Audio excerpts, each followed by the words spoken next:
Welcome back to the Guna Fanzine Arsenal Woman podcast. It's the international break. It's the first week of the international break from an England point of view. They've got China at 5:30 on Saturday, Ghana on Tuesday, December already coming up very quickly. Nice to have a couple of different opponents. So, because it's an international break, we are going to answer your questions. Firstly, though, over the first cup draw, domestic cup draw of the season that concerns Arsenal. It was quite the draw from Ella Rutherford and GK Barry, who I couldn't tell you. I could tell you more about Ella Rutherford than GK Barry is my celebrity knowledge. This draw was nearly voided because they pulled out ball number three, which was Arsenal against Crystal Palace for the semi-final draw, and then they put it back in, and then luckily they pulled it out again. And I'm pretty sure if they pulled out a different ball, they'd have had to do that again. But the Crystal Palace thing was set in stone. Luckily, that was the worst mistake that happened. I was on tenterhooks. It wasn't. It was a choice, let's say that, but luckily it all went on unharmed in the end. Crystal Palace away. A winner of that will play Manchester United or Tottenham. Palace obviously relegated from the WSL last season. Just checking the WSL 2 table now. They're struggling a little bit, eighth with just two wins from nine in the league. So Izzy, I think Arsenal will be pleased with that draw. Surely, I mean, that's if not coming from a bad place, no disrespect to Crystal Palace, but that's the best draw that a WSL club can hope for, right? A team that's not in your league. That is exactly what Arsenal would have wanted. And hopefully is exactly the kind of game Arsenal can get a result in. And then going on, you've probably got the simpler of the semi-finals because it's not going to contain Chelsea. Mm. So that's another positive as well. It's sort of slightly reminding me maybe of the Champions League draw last season. I don't know if you can compare the Subway Cup and the Champions League, but where Arsenal have maybe been given a bit of a kind of a positive run, a positive route to the final, and it's something that they can achieve, and maybe it's what this team needs to get back to winning the League Cup. It's a favourite of Arsenal's.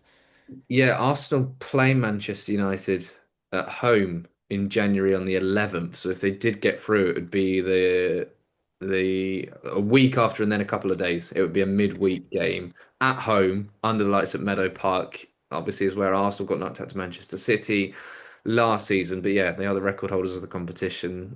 As you say, yeah, they've won the Subway Cup twice. Well, the Conti Cup as it was, then won the Champions League. Busy month in January. There's still not the details yet, sort of about who they'll play in that FIFA International Cup or whatever it's called. But as you say, a lot of cup competitions, it's all about being on the other side of the draw and then hoping you can, hoping Chelsea get knocked out, but hoping you're on the other side, to Chelsea and then having the chance of facing them in the final. That's where a lot of the time it's gone wrong in the FA Cup, for Arsenal, for example. Still a fan of the cup because Arsenal have walked straight into the quarterfinals. They need to play two games to reach the final purely because they qualify for the Champions League. If you're and I know Arsenal have won it, by the way, the second time they won it in recent seasons, they came through the group stage because that was the season they didn't qualify for the Champions League. But it is a little bit of a weird format, isn't it, to have the group stage? Because I did Forest against Manchester City. Forest, of course, didn't make the Champions League. I did that on Saturday. Arsenal didn't play this weekend. For me, there is a Yeah. world where I know the scheduling's busy, but I think for every club who's competing, maybe we'd want it to be on more of an even keel because there have been weekends where the League Cup's been on and those teams in the Champions League have had free weekends. So maybe there's still a little bit of frustration, I suppose, from some of the smaller clubs. If you're Palace, you've won your group, you've worked really hard, you've beat Leicester 3-0 last time out. We won't mention Risha Littlejohn and that incident, but now you're walking straight in to a team that's champions of Europe and just walk into the tournament. Yeah, I know. I think maybe someone needs to look at how it's arranged because I also feel like this format doesn't really build up any excitement during the group stage Mm. because it's sort of being played quite on the down low, not too much coverage going on. And actually, maybe if you added in, I don't know, a round of 16, or you just changed the format of how that group stage is working, introducing the teams a bit earlier, changing the start date so that it doesn't clash with Champions League qualifying or whatever it clashes with. It might just make it a bit more of an exciting competition. I think it was the same for Durham last year as Crystal Palace. They got out of their group and then they've worked so much hard they end up facing Chelsea in the quarterfinals. So it's similar, and I think it means that WSL2 clubs, the furthest they can really get is that kind of quarter final because then they'd come up against a Champions League team, and that's a really really tricky draw. So yeah, I think it would be interesting to see a different format. I always like a round of 16. I feel like it's always missing from a women's competition, but obviously there's less teams I know than there are in the men's game. But yeah, so there'll be some way to make it a bit more of an exciting draw. Yeah, one point someone made to me actually this weekend was about the lack of time I guess Renée Slagers has had for younger players, and I do think if Arsenal are in a group stage, maybe two of those three opponents are WSL two teams, and maybe you get a little bit more of an opportunity. I know most of Arsenal players are out on loan. Hasn't been loads of success, and this is something I want to do a bit more of a deep dive on in terms of those, even those under 21 players, senior players out on loan. I think sort of Jessie Gale's probably leading the way at the moment. Rosa Kafaji's done okay, but you look around, and, as I say, I was at the City Ground. Viv Lear was on the bench. Cecily Wellesley-Smith has barely featured. So there's a few. We're going to talk about Layla Harbour, but I do think, if you're a Manchester City, you're able, I think West Ham knew they were through. They played a few young players. I think they lost to Portsmouth. So, and also we've seen in this League Cup, the WSL two sides giving some big teams a run for their money, and Arsenal will be conscious of that. There have been a few upsets, a few interesting results, but it's definitely meant Renée Slagers, who we know doesn't like to rotate and experiment much anyway, to not for all of your games essentially so far this season to be in the WSL and in the Women's Champions League. Very hard to give kids a chance, especially when it's not going too well. Yeah, and that makes sense. I kind of get where she's coming from because if all your games are knockout or must win games in the WSL, then it's not really the time to take a risk. And you're right, that those opportunities haven't been given to her. She hasn't got rounds and rounds and rounds of FA Cup, of Subway Cup to give people a chance, which would then mean that later on in those must-win games, if things aren't going well, she's got the trust in those players that she's given a chance earlier in the season in the kind of less meaningful fixtures that they can come on and then make a difference and people feel a little bit more settled into the team setup and getting regular minutes. So yeah, I think it's really tricky and maybe Arsenal have slightly shot themselves in the foot by turning their WSL season into every game they must get the 3 points at this moment, um, because there's not a lot of room for error. And if you bring someone on who's not had any minutes, they make a big mistake, that just wrecks their confidence, and it probably means they're back to square one in terms of getting back onto the pitch. So, yeah, I think it's a really tricky situation, and maybe some slightly lower stakes games would benefit the team. Yeah, and it's hard as well because if you never look at a team that's won the league and said, you know what they did that season, they blooded some young players as well. It's not, you want to win the league. I think a lot of the time, maybe we've seen in previous Arsenal seasons injuries sort of opening up those doors, and Arsenal have been a little bit lucky. So maybe the last couple of seasons, I know they've had these niggles, but they haven't had that crisis of a couple of seasons ago where it was just the catastrophe, and suddenly we're seeing these young players coming through, and they now have had the misfortune, the Katie Reed, Manu Zinsberger, Aubameyang's a big blow. That again, talking about a loan that was working. So, yeah, an interesting one. We've got a few questions about that. I've bookmarked them in a random order. So May has tweeted us saying, I was reading an article recently about clubs restructuring, changing their squads and recharging. So taking this context, which of our positions do you think should undergo this restructuring, and which one are we secure in for a long time? This is interesting because I think we're going to talk about the midfield a lot tonight. There's questions Yeah. about that as well. That feels like the big one to me, Izzy, and maybe looking at not restructuring as much for defense, but in terms of maybe looking at who's playing and who's not playing. I think maybe there's questions around the centre back spot as well. Yeah, I think so. I think talk about the midfield first. We've got some fantastic midfielders, and I know one of the other questions will be about that specifically probably, but it just feels like there's not multiple combinations of these midfielders that can work together, or they probably can, but they haven't been given the chance. And there's not that time on the pitch. There's not enough fixtures to try and make that happen. And you end up with Kim Little being injured, and it becomes a bit of a nightmare in the middle of the pitch for Arsenal. And that really, really shouldn't be the way, as we've said loads of times. So I think it's nothing against any of the midfield players we've got because they're all really talented, but it's just whether those players can work together, and whether those players want to be in a squad where they're going to be sitting on the bench for a lot of the time, which I think for a young talented player, if it was me, I would just I'd be thinking I just want to be playing football. And you've got someone like Vic Palova who's then maybe not being so favoured in her national team, for example, for the Netherlands, because she's not playing so many regular minutes at club. And I think that they'll have to weigh up, the sacrifice they're making to be at a big club like Arsenal, but not playing versus playing internationally. So yeah, I think that's a difficult discussion. And then I think the centre back thing. Also, you've got Leah Williamson. She'll be coming back hopefully in the next block. Katie Reed's out for a while, and she was that kind of young and up and coming player that was really working and integrating into the team. And she's going to have to go back to square one, and we're not going to see her for a long, long time. So I think it would be really important to bring in someone in that position. I think a lot of fans were calling for that in the summer anyway, and it just didn't happen. And that's we've got the fullbacks. Let's have some people in the middle. Let's Mm. have some centre backs. I think Lotte Wubben-Moy, she's great. She's playing a lot of minutes at the moment because Katie Reed's missing, but I don't know if she's, that reliable player that you're 100% going to want in every single game, or if you do need to bring someone else in there.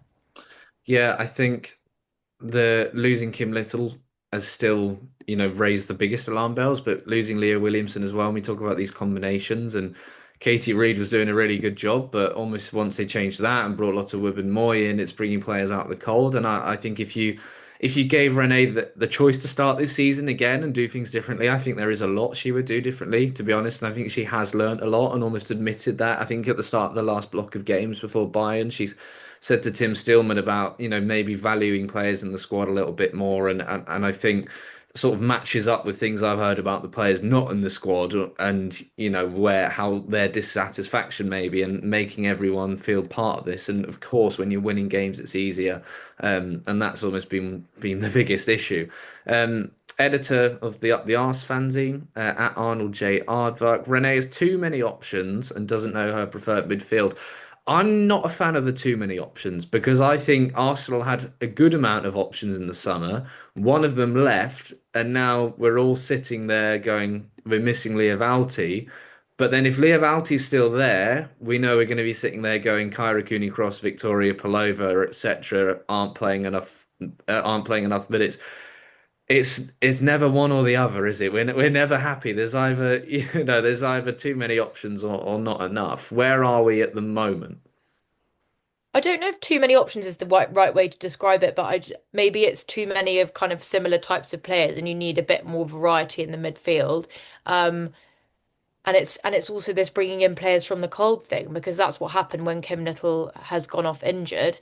You're bringing in players who fans have been calling for them to be subbed on in matches and given the opportunity earlier in the season, and then you end up having to bring them straight off the bench, and they're not used to playing in around in the setup, and they're not used to kind of competitive match play in these really high stakes games, like going straight in for the Champions League, for example, against Real Madrid. It's just it's tricky.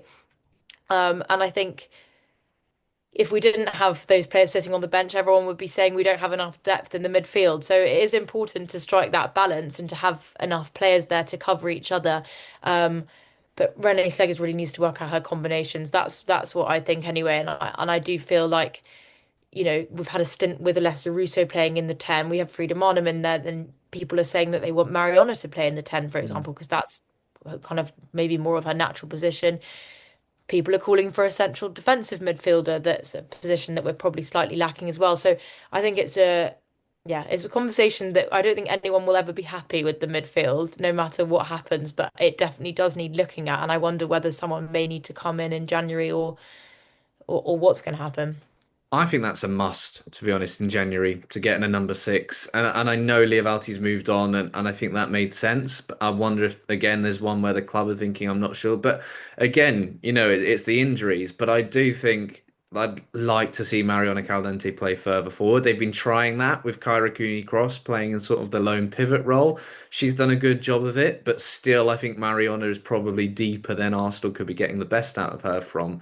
We saw in the first half of that Bayern game when she was allowed to push forward, she scores a brilliant goal. In the second half, Arsenal's midfield sort of lose their shape a little bit. She gives the ball away, so you almost see the two sides of that.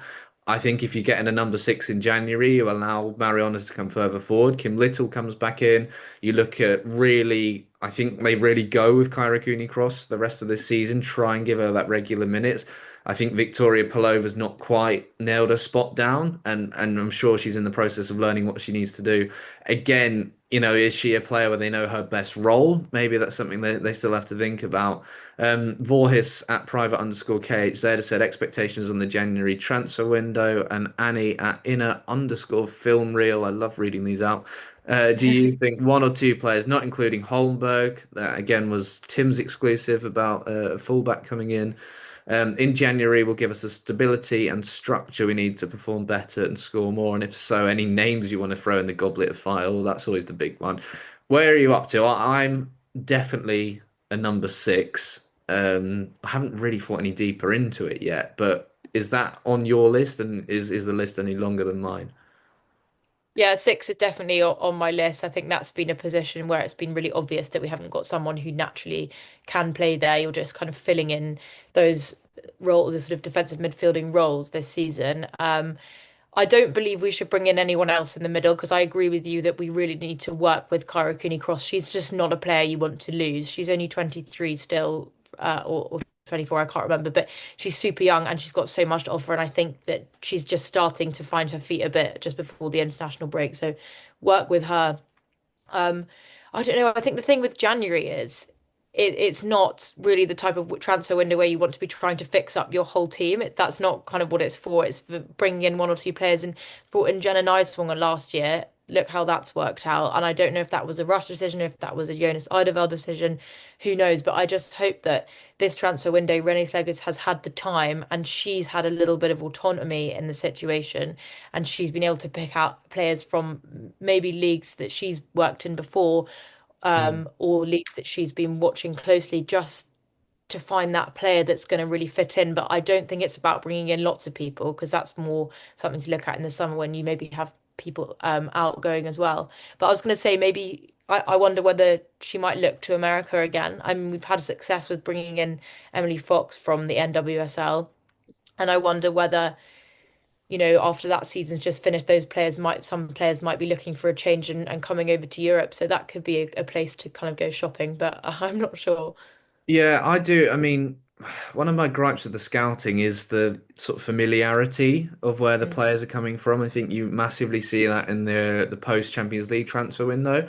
Manchester City are top of the league. They've got some players from different backgrounds in there, Yeah, from all over the world. And I'm not saying let's copy Manchester City's recruitment, but when you compare how other teams do it, look at the influx of Japanese players, for instance, in the WSL. Look at in the NWSL, these players from, a load of African players from Zambia and other African countries over there. Of course, the South American influence. Feels mm, Arsenal don't quite have that. There's still a bit of familiarity, of course, from sort of the yeah, Montemuro days. But when was the last signing we've gone, oh, that's not one we've heard of, or this is an interesting one if it really works. They've all been sort of, as you say, leagues that the managers know well, or from the WSL, and there's this real trend of obviously players who used to play for the club. I'd love someone I've never heard of before. And not to say I'm an yeah. expert on all the players who come in, but maybe just widening up the market a little bit more. And again, we're not experts on the scouts. It's not like the Premier League where maybe they have access to all of that data and the bigger scouting departments. But when you compare it to other teams and you think, how do they find these players? With Arsenal, it doesn't, I want to be surprised a bit more. And I feel Yeah. like as women's football grows across the world, I think Arsenal need to make sure they're not missing out. Yeah, they don't want to kind of get stuck in that traditional, we were the biggest club in women's football, and here are all our fantastic players that have played for us, and they're still playing for us because they left and they're back, and we're just such, everyone loves this club because they were in the academy. You don't want that. You want people that have trained somewhere else because then they bring something different. Because if everyone's at some points on the team spent a spell in the HLM, then the styles look slightly similar.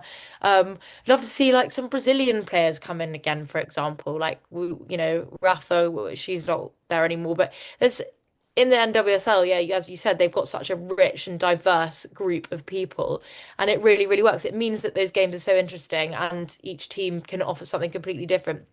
Yeah, and I think that I won't call it a diversity issue because that's a different problem, Mm. but I think Arsenal's squad just adding a bit of variety would really help them, and it might sort of break the stalemate slightly of a predictable identity of football that Arsenal seem to play. Yeah, I think it will be fun. I've really enjoyed watching Iman Benny, for example, for Mm. City. And I know she's not, she's also from Europe, but she's been fantastic. She's someone I'd never heard of before the summer, and she's come in and she's been fantastic for them. You just want, exciting young talent. I think maybe I thought we might get that with Rosa Kafaji when she came in, but maybe she wasn't quite ready for it. But that was how she was marketed, like a bit of a different style, kind of cage football vibes. But yeah, hoping her loan just keeps getting better for her at Brighton. Well, yeah, I think that has been an issue with maybe players who are, as I'd say, outside of the box players at Arsenal. Mm. Mano Iwabuchi, in terms of the last Japanese player, someone I loved Yeah. watching under Jonas Eidevall. Never quite worked out what was best for her. You could say the same for Viv Miedema. So those players who you can't just give Mm. them a number in terms of a six, an eight, a 10, who are just sort of a different. And I think Yeah. maybe Arsenal have had an issue, and I see a bit of that in Kafaji, maybe an issue accommodating them. But yeah, it's an interesting conversation. We've had a few questions about Claire Wheatley as well. Is it time to change Claire Wheatley? Stephen Johnson and Robin Hosking said, "How do you solve a problem like Claire Wheatley, who's let AWFC become stagnant?" This is I just feel here there's just a lack of information about who does what upstairs at Arsenal, and this is where I'm less inclined, as a journalist as well, who needs to, be getting their facts right. If they're going to go and say, Claire's, if it's a person has left Arsenal become stagnant and it's a problem, I've got to be able to back that up. And I just don't think there's Yeah. quite the evidence almost in Claire Wheatley. And that's probably not the best word to use as well. But, with the men's team, when Andrea Berta comes in and we know exactly who Arsenal are appointing for sporting director, we know who's made the decisions. And there's been a little bit more reporting in terms of who's driving what, around some of the summer signings. But it's just hard to know exactly who's responsible for what, if that makes sense. And I'm sure there is some Yeah. blame with Claire Wheatley over certain things and what we're talking about just now. But I don't know. Where are you on that, Izzy?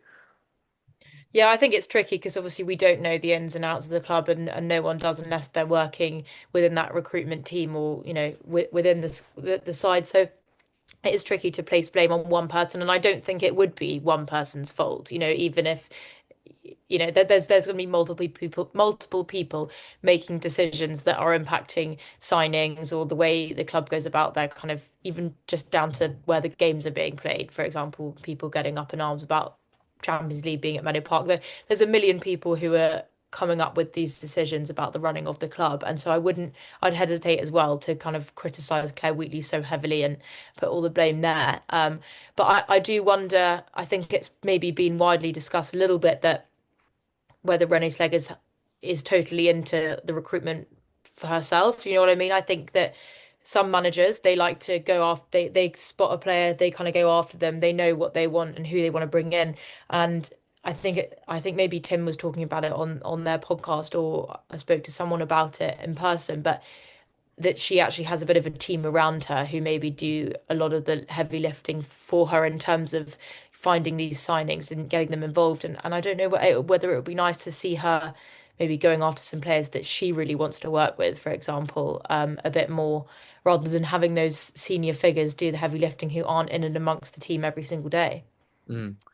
Yeah, it's an interesting one. I've heard contrasting stories from her ex-teammates about Claire Wheatley. She wasn't the most popular player in the dressing room. And again, make of that what you will. But and again, I can only say, what I've heard, but they're just, I can't tell you exactly what Claire Wheatley does behind the scenes because I just don't No. think there is exactly that clarity. And maybe that's something Arsenal need to look at as well, because it does seem when the recruitment questions are there that the blame falls at her door. And I think maybe there's been a bit of a pushback as well. People saying, well, Renee is the manager, and some of Yeah. these, are her players just as much as they're Claire Wheatley or the clubs. But again, hard to know exactly what's the case. Hannah McIntosh, this is again another one we're going to frustrate you out. The contract's ending at the end of the season. Who do you see re-signing rather than resigning? Always one I have to explain to my girlfriend about when you need the hyphen or not. Who do you see going? Who would you like to re-sign or resign? Izzy, we just don't have the info, do we? And it's hard for us No. to sit here and say we want this person to go. But I guess I can ask, do you see it being a busy summer in terms of a turnover? It's got to be a busy summer for me. It really has to be. I thought this one had to be and should have been because Arsenal won the Champions League. That's when you've got the most pull as a club. And and the most money probably as a club. And I feel like Arsenal maybe need to stop doing business with free transfers. Fantastic if you can get someone on a free who's leaving their club anyway, but don't be afraid to splash the cash a little bit. Arsenal have got the highest revenue out of pretty much any women's football club. I don't know in the world, but certainly in England and maybe Europe as well. So just go after these players that you want. I think a bit of ambition and a bit of really showing what their long-term plan is in the summer transfer window just wouldn't hurt Arsenal at all. And I think it just shows it would help them to show that they're moving on and they're going forward. I do wonder whether there's going to be some difficult conversations had around the summer about some maybe fan favorites. I'm not referring to anyone specific. I just mean I know everyone's very heavily attached to a lot of those Arsenal players, and when it comes to moving them on, it's a bit difficult for sentimental reasons. But you can't do that in football because the players need to be playing football and the club needs to do its best with the best players available. So I think for me, it's got to be a busy summer, and I'd like to see Arsenal show a bit of ambition. Yeah, and again, it'll hinge on, I guess, where the rest of the season goes. But I still think there's a bit of, inadvertently or on purpose, there's a bit of a hangover from the whole Miedemar stuff and how that played Yeah. out. And I think, there's lessons in a few ways to be learned there. Let's have a fun one from Suze at Speedbug 007. Nice random question for you. Given how good a job Arsenal do with their marketing in general, why don't you think we have a team coach with their branding on and players' faces, etc.? After all, Barcelona women have a plane. I did see that. Yeah. Yeah, it's an interesting one. I guess maybe it's about anonymity. If they want to be driving up and down the country and not everyone go. I don't know. If you play for a football team, would you want your face on the side of a coach? Is he?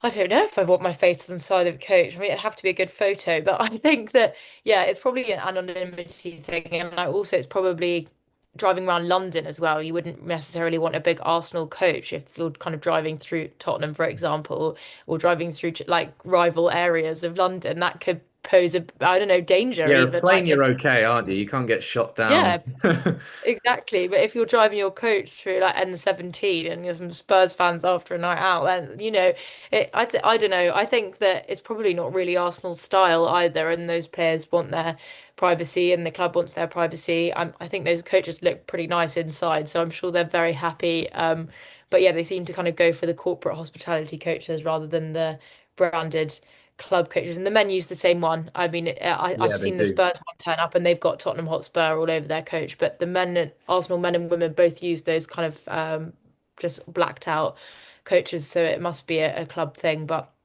yeah, I imagine you wouldn't want kind of people banging on your windows knowing it's you. But they've become recognizable in their own right, those plain black coaches anyway. So I guess it doesn't Yeah, really matter. there's been a few times I've been driving on the M1 and you see a coach go the other way and you go, and I start thinking, right, who's playing in Watford today? And then you're trying to work out the coach, but you can spot them a mile away. But Yeah. yeah, it's a good question. I saw that for Barcelona and stuff like that is a really nice indication of, I think, valuing the team and showing sort of where women's football's come because. I'm sure ex-players I've spoken to would have never even, barely have gone on a plane, for any of this, let Yeah, alone a chartered plane, with your a face on private it. plane essentially, and all that goes with that, with your face on it potentially.